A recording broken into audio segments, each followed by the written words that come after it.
The wardrobe lady's name is Agnes. She has been on this lot for 31 years. She is 63 years old. She has dressed Gary Cooper and Clark Gable and James Stewart. She has worked 6-day weeks for 3 decades, arriving before the actors and leaving after them, knowing every seam and every alteration and every actor's particular relationship with what they wear on camera. She is standing in the corridor outside stage 4 when the executive finishes what he is saying to her. Her face does not change. She has been in this industry long enough to know that faces that change in front of executives create problems that last longer than the words that caused them. John Wayne is 20 feet away. He has heard every word. He sets down what he is carrying. He starts walking. Here is the story. Republic Pictures, Hollywood, 1951. A Tuesday morning on a working lot.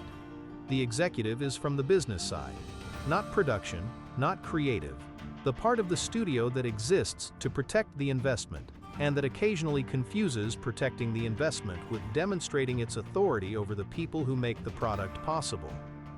He has been on the lot for 2 days attending meetings. He does not know Agnes. He does not know what she has contributed across 31 years to the productions that have generated the revenue he is here to protect. He knows that her department submitted a cost overrun on the current production. $340 over the approved budget for alterations on the lead costumes. He has the number on a piece of paper in his jacket pocket. He has raised it with her in the corridor in the tone of a man who is not asking for an explanation, but delivering a verdict. If this kind of story is why you're here, subscribe now. Every day, a new one. What he has said specifically is that the wardrobe department is run by people who either cannot count or choose not to, and that in his experience the second is more likely than the first, and that the studio does not employ people who choose not to count, and that Agnes should think carefully about whether she wants to continue to be employed by an organization whose money she appears to regard as her own to spend. He has said all of this at a volume that carries 20 feet down a corridor to where John Wayne is standing. Agnes does not respond. Her face does not change. She holds what the executive has said with the specific stillness of a woman who has 31 years of mornings on this lot and understands that the number on his piece of paper is the result of alterations made necessary by the lead actor gaining 12 pounds during pre-production, and that this is not information she is in a position to use in this corridor at this volume without creating a situation that costs more than $340. She is 63 years old, and she has been in this industry since 1920, and she knows exactly what she is looking at, and she knows what it costs to respond to it, and she is choosing not to pay that cost because she has seen what happens when people in her position choose to pay it. John Wayne has heard the calculation in her stillness. He has read it correctly. He is already moving. He is 43 years old. He is the biggest star on the Republic lot. He has made 28 films for this studio. The box office numbers attached to his name are the primary reason the studio has the budget the executive is here to protect. He is also 6'4" and 230 pounds and has been playing physical authority on screen for 20 years in a way that has not left his body when the cameras stop rolling. He walks to the executive. He doesn't announce himself. He arrives beside the man with the complete quiet of someone who has decided what is going to happen and is not interested in the preliminary discussion. He reaches out. He takes the executive's silk tie in his right hand.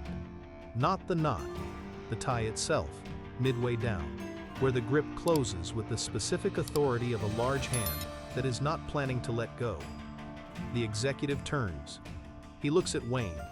He looks at the hand on his tie. His face goes through several things quickly. Wayne says nothing. He begins walking. The tie is in his hand. The executive is attached to the tie. The executive walks. This is not optional. The physics of the situation are not open to negotiation. They cover 12 feet. Wayne stops in front of Agnes. The executive is now standing directly in front of Agnes, held in position by a silk tie in John Wayne's right hand, looking at a 63-year-old wardrobe mistress who has been on this lot for 31 years and whose face has finally changed. Not to something soft or grateful or surprised, but to something watchful. The expression of a person who is witnessing something they had not anticipated and have not yet processed. Wayne looks at the executive. He says, "You're going to apologize to this woman." The executive looks at him, then at Agnes, then back at Wayne. He says, "I was simply—" Wayne tightens the hand on the tie. Not dramatically. A fraction. "Enough." He says, "You were simply what?" The executive is silent. Wayne says, "Agnes has been on this lot since before either of us had a career worth the name. She has dressed every major star this studio has produced. She knows things about this business that you will never know, because knowing them requires showing up every morning for 31 years and doing the work." He pauses. "The $340 is because the lead on your current production gained weight during pre-production, and she fixed it so it wouldn't show on camera. You're welcome." The executive's face goes through several more things. Wayne says, "Now you're going to apologize." A silence, long enough to mean something, long enough for every crew member in the corridor, and there are 11 of them, all of whom have stopped moving and stopped pretending not to watch, to understand what is being decided and what it will mean if the decision goes the wrong way. The executive looks at Agnes. He says, "I apologize. I was out of line." It is not a generous apology. It is not delivered with the warmth that would make it feel real rather than compelled. But it is said, in front of 11 witnesses, by a man holding his own tie in someone else's hand, and Agnes receives it with the same dignity she brought to the original statement. Face composed, expression unreadable, 31 years of this industry in her posture. She says, "Thank you." Wayne releases the tie. He looks at the executive for a moment. Then he says, "You can finish your meetings, and then I'd like you to leave my set." The executive straightens his tie. He looks at Wayne. He looks at Agnes. He looks at the 11 crew members who are looking at him. He says nothing. He walks away down the corridor. Wayne watches him go. Then he turns to Agnes. He says, "The alteration numbers were right. I've seen the ledger." Agnes looks at him. She says, "I know they were right." He nods. He says, "I know you know." He picks up what he set down when he started walking. He continues toward stage 4. The 11 crew members stand in the corridor for a moment after he is gone. Then they go back to work. They tell this story for years. Not all of them. Some of them are careful about what they say about executives and studios and the business of their continued employment. But enough of them tell it that it circulates through the lot and then beyond the lot and then into the larger oral history of the industry. Agnes never speaks about it publicly. She continues to work in the wardrobe department at Republic for another 7 years before she retires. In those 7 years, she is, by every account of the people who work with her, exactly who she was before the corridor, exactly who she was every morning for 31 years. She is asked about it once by a young woman in the department who has heard the story and wants to know what it was like.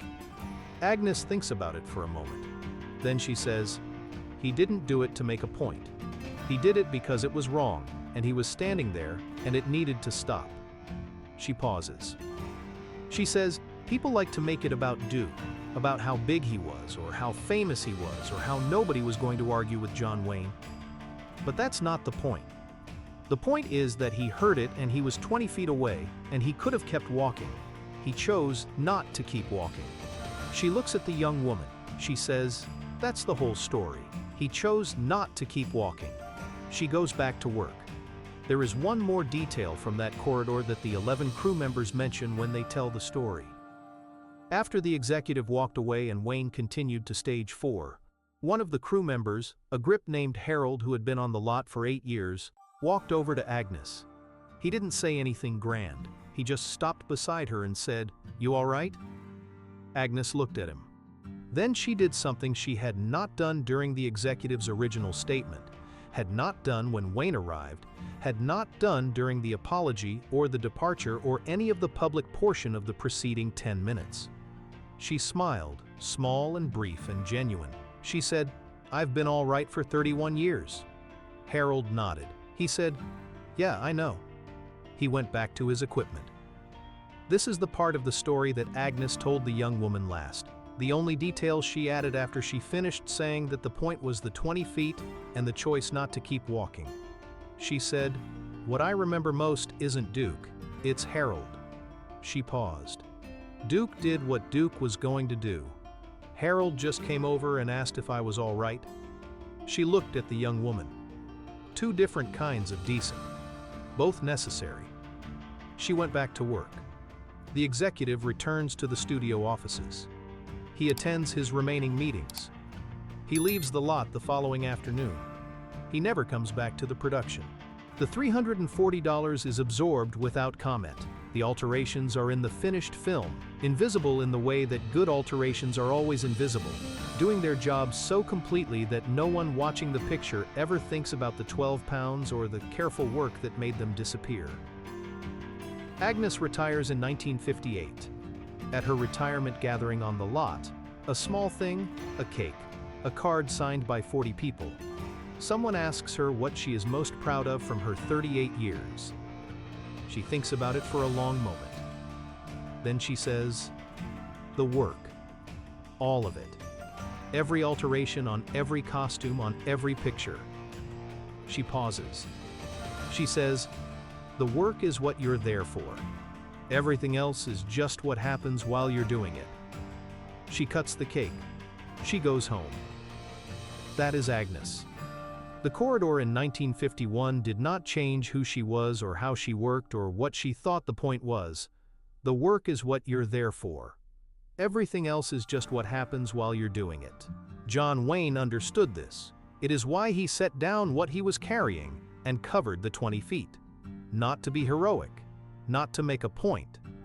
Because the work requires the people who do it, and the people who do it deserve to do it without being diminished by people who don't understand what it is. And when someone doesn't understand that, someone who does needs to say so. He said so. On a Tuesday morning in 1951. In a corridor outside stage 4. Then he went back to work. Because the work is what you're there for. Everything else is just what happens while you're doing it. About what it means to hear something wrong and be close enough to it that walking away is a choice you have to make, not something that simply happens. About the 20 feet between hearing and acting and what lives in that distance. About a silk tie and 12 feet and one compelled apology in front of 11 witnesses. About a 63-year-old woman who said the whole story wasn't about the tie. It was about the 20 feet. And the choice not to keep walking. That's the John Wayne who set down what he was carrying and started moving on a Tuesday morning in 1951. That's the one worth knowing.